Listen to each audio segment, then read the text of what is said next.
Why do African Americans make up 49% of wrongful convictions? Why would an innocent black spend an average of 10.7 years behind bars versus an innocent white who would spend 7.4 years behind bars?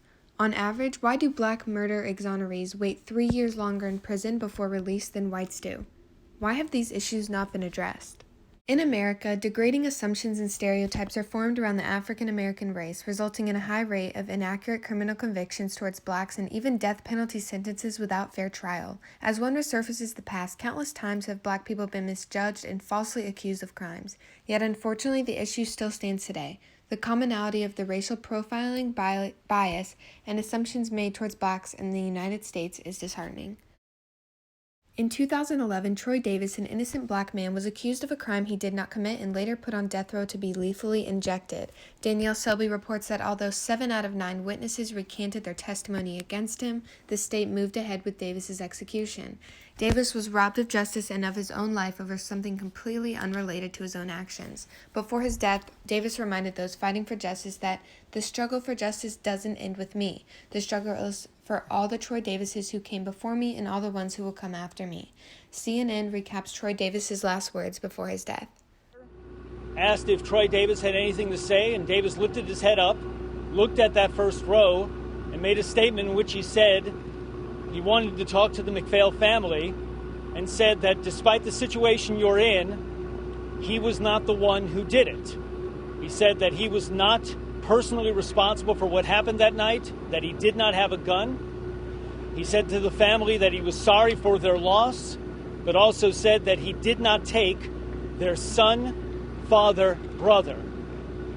He said to them to dig deeper into this case, to find out the truth. After studying Davis's case, Selby studied blacks in relation to the death penalty and false convictions, concluding that overall, innocent black people are 7 times more likely to be falsely accused of a crime than innocent white people. Selby continues to explain that since 1977, when the executions resumed, just 21 white people accused of killing black people have been executed, while 295 black people accused of killing white people have been executed, even though white people make up only half of all murder victims. Because the death penalty specifically targets African Americans, Selby compares it to a direct descendant of slavery, lynching, and Jim Crow segregation.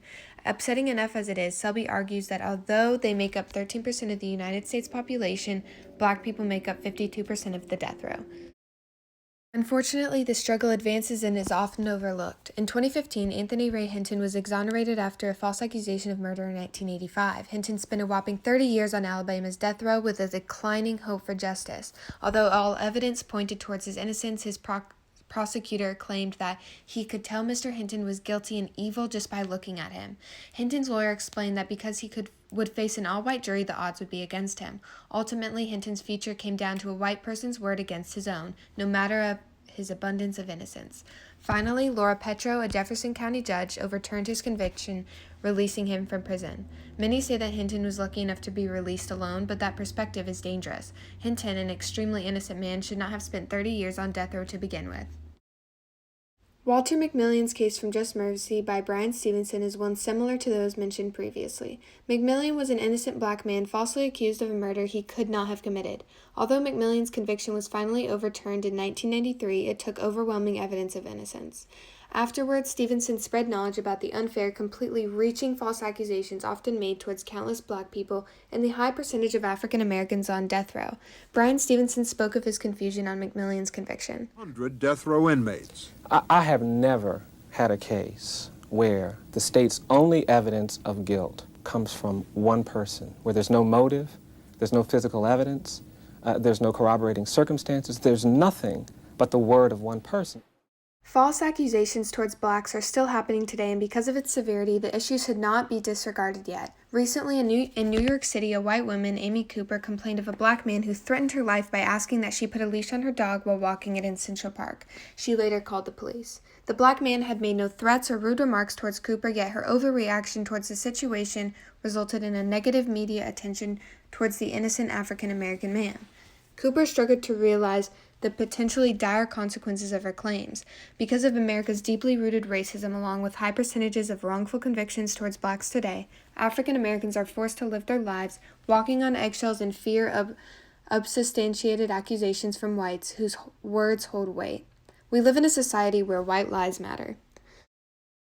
Many question, is it really that big of a deal? Barbara O'Brien from MSU Law studied exonerations from 2016. In comparison to white people, innocent black people are about 12 times more likely to be convicted of crimes.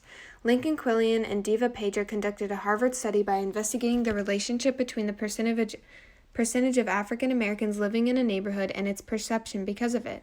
Due to racial segregation and negative stereotypes, they found that the majority of white people were less likely to want to move into a neighborhood with a high percentage of black residents because of the affiliation with black people and high rates of crime. Quillian and Pager suggest that race may have an important influence on fear of crime. This results in segregation, ultimately snowballing into greater issues. Like many people affiliate black people with crime when choosing where to live, people expect African Americans to commit crimes in other scenarios as well. Philip Atiba Goff conducted an experiment questioning the link between African Americans and crime using subliminal priming. Participants in the experiment related photos of black people to photos with crime more than they did white people. Goff similarly did a study comparing the relationship between blacks and the sport of basketball, finding that many linked photos of the two together quickly. His disturbing results confirm stereotypes people have about the African American race. Goff explains that, despite the fact that the majority of crimes are committed by white people, stereotypes about black criminality remain quite powerful. The quick judgments and assumptions made about innocent African Americans are extremely degrading and unfair. Obviously, the past holds memories of prejudice, discrimination, and oppression towards African Americans and their highly perceived relationship with crime. Imagine yourself in McMillion's shoes, or even Troy Davis's. Imagine everyone in your town turning against you because of your skin color and accusing you of a crime you had no part in. The system is against the blacks. It's time that everyone realizes it. As an African American, there is much less leverage and room to make mistakes in America. It is our job as present society to transform these negative stereotypes around African Americans and put an end to this unfair treatment once and for all.